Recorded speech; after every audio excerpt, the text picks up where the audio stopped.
In this video, how to unlock sending limit on Cash App.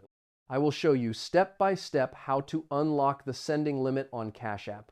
First, open the Cash App on your phone. Log into your account using your email or phone number. After logging in, tap the profile icon at the top of the screen.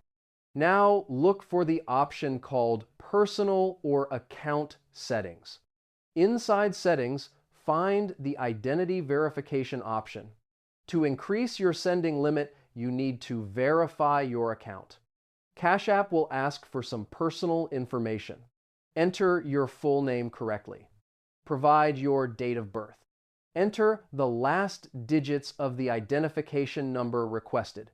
In some cases, you may need to upload a photo of your ID.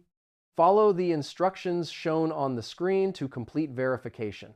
Make sure all information is correct before submitting. After your identity is confirmed, your limit will be increased.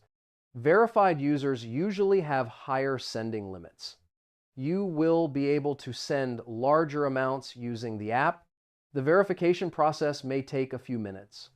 After approval, the new limit will be available automatically. This is how you can unlock the sending limit on Cash App.